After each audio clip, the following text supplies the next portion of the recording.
Welcome back to Apple Addiction. The iPhone 13 is expected to bring a host of upgrades, including an always-on display, a new design with a notchless display, longer battery life, ultra-wide 48MP camera, new color options, maybe even bubblegum pink, and Apple's first-ever 120Hz display. New iPhone rumors have been springing up from a variety of sources for the last few months, and we've now got a clear picture of many of the likely specs of the iPhone 13 Pro. So in this video, we are going to discuss iPhone 13 Pro. This is epic. The video is going to be amazing, so make sure you stick to the end. Before starting the video, be sure to smash the like button and subscribe to never miss out on any of our videos. Always-on display.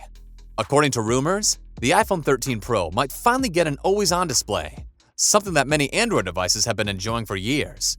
Now, this is an area where I really feel like Apple could vastly outdo the competition. Picture an always-on display on an Android device. It's usually some black and white tags in a little piece of the screen somewhere. It's not the full screen. That's kind of what people expect. But if Apple brought what they were doing with the always-on display on the Apple Watch, where things are not just in black and white, but they're in full color, just kind of a toned-down version, that would be pretty mind-blowing if you use the full screen of your phone. Display. The iPhone 12 was long rumored to boast a ProMotion display with a variable refresh rate, but it never materialized. Instead, Apple may have saved that upgrade for the iPhone 13 Pro. Now, one of the rumors floating around there is that the iPhone 13 is going to have a smaller notch. If you want to really overanalyze that, you can say, well, technically, that would leave a little extra screen space for some kind of other feature.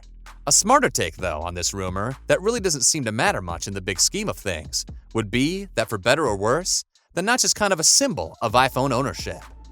And whether you love it or hate it, it does let the world around you know that you're using an iPhone.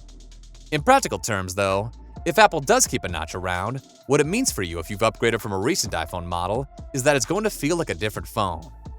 The rumor is once again floating around that we could finally see an iPhone with a 120Hz refresh rate. And once again, this is a rumor that's most likely going to get the hardcore techies out there fired up. LPTO, low-power backplane technology, allows for variable refresh rates of between 1 Hz and 120 Hz, which would allow the iPhone 13 Pro to optimize battery life when, say, inactive. The other interesting thing about LTPO is that it cuts out a layer of components under the display, which suggests the iPhone 13 could be Apple's thinnest iPhone yet. For years now, even top-of-the-line iPhones have had screens that are a little less responsive, a little less smooth than several Android devices. And even then, iPad Pros with their ProMotion displays. So maybe this will be the year. And I kind of have a feeling that it will when iPhone users scroll through their timelines, scroll through their Photos app, and it feels nice and fluid. If it is, one thing I'm confident about is that you're not going to want to go back to using a device with a slower refresh rate, because this is kind of one of those things that you don't really care about until you experience it.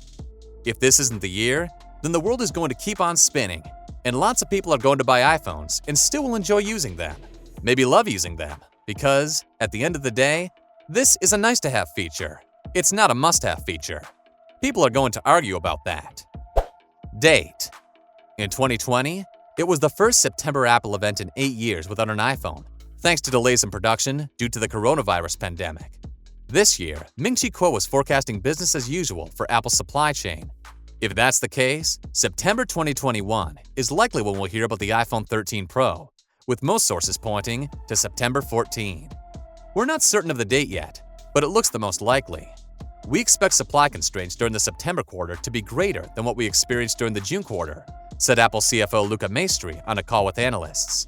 The constraints will primarily impact iPhone and iPad. Price.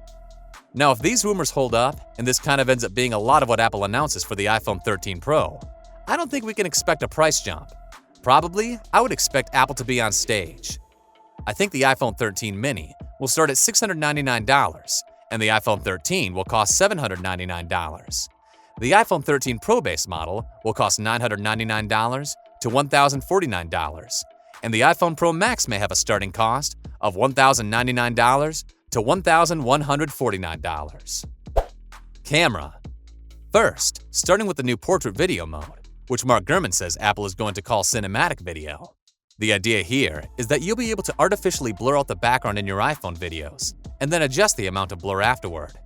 Now, this isn't a new idea. Samsung tried this before, and we've all experienced some less than stellar Zoom calls with blurry background effects.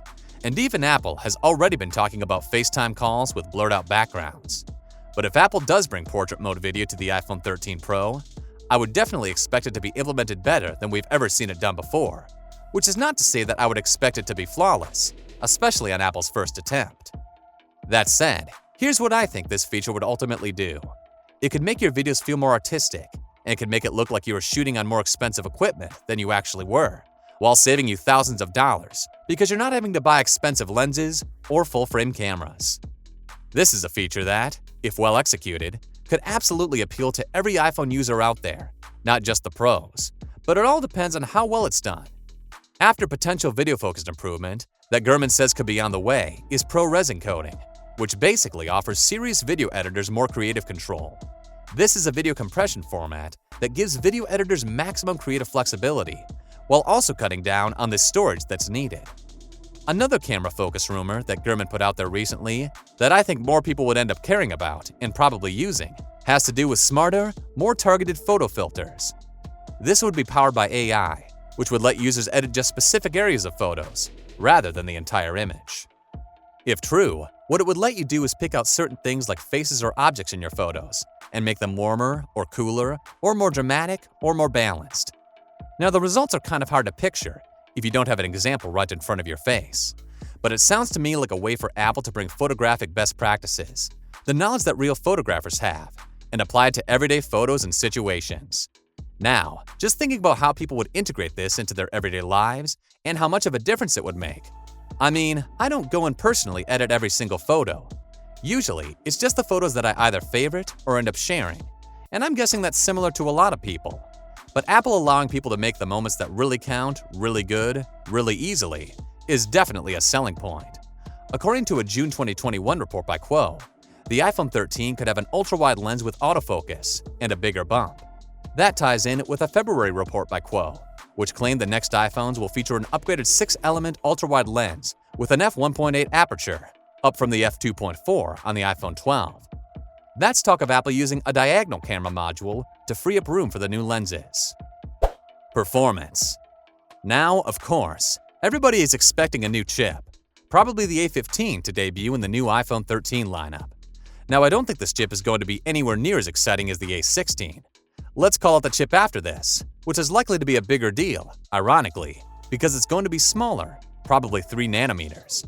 But what we can probably expect from the A15 this year would be slight improvements in battery life and performance. What is your opinion about the iPhone 13 Pro? Let us know your opinion in the comment section below. This was all for today. Hope you liked the video. Do not forget to subscribe to our YouTube channel. Stay safe, and we will be back soon with another video.